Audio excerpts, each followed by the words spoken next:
അതേപോലെ തന്നെ നമുക്കറിയുന്ന വളരെ പ്രധാനപ്പെട്ട മറ്റൊരു കേസാണ് ധീരജിൻ്റെ കൊലപാതകവുമായിട്ട് ബന്ധപ്പെട്ട് അതിലെ ഒന്നാം പ്രതി നിഖിൽ പൈലിയാണ് ഇപ്പോൾ കോൺഗ്രസിൻ്റെ ഏറ്റവും പ്രമുഖ നേതാവ്. ആ കൊലയാളി എന്ന് പറഞ്ഞാൽ കേസ് ശിക്ഷിച്ചില്ലല്ലോ എന്ന് പറഞ്ഞാൽ പറയാം. ഒന്നാം പ്രതിയാണ്. സുധാകരൻ പറഞ്ഞത് എൻ്റെ കുട്ടികളാണെന്നാണ്. എരന്നു വാങ്ങിയതാണ് ഈ കൊലപാതകം എന്ന് അദ്ദേഹം വിശദീകരിച്ചത്. എഞ്ചിനീയറിംഗ് കോളേജിലെ അവസാന വർഷ വിദ്യാർത്ഥി തളിക്കുമ്പുകാരനായ ധീരജ്, അദ്ദേഹത്തെയാണ് അവിടെ ഈ ഗുണ്ടാപ്പട കോളേജ് സംഘർഷമാണ് എന്നാണ് പറയുന്നത്. കോളേജ് സംഘർഷമെങ്കിൽ പൈലി എവിടെ പോയേ?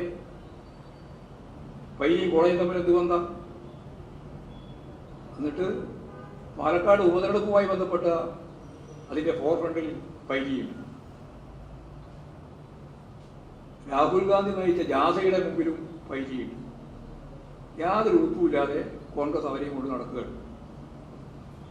നവീൻ ബാബുവിൻ്റെ ആത്മഹത്യയുമായിട്ട് ബന്ധപ്പെട്ട് ഒരു പ്രസംഗത്തിൻ്റെ ഭാഗമായിട്ട് വന്ന കാര്യം വെച്ച് വലിയ വാർത്തയല്ലേ നിങ്ങളെല്ലാം ചമച്ചുണ്ടാക്കിയത്.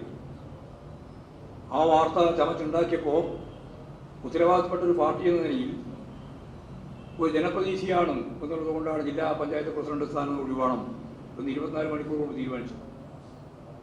തിരഞ്ഞെടുക്കപ്പെട്ട എല്ലാ സ്ഥാനങ്ങളിൽ നിന്നും പാർട്ടി അവരെ ഒഴിവാക്കുകയും ചെയ്തു. അത് മാതൃകാപരമായൊരു നിലപാടാണ്.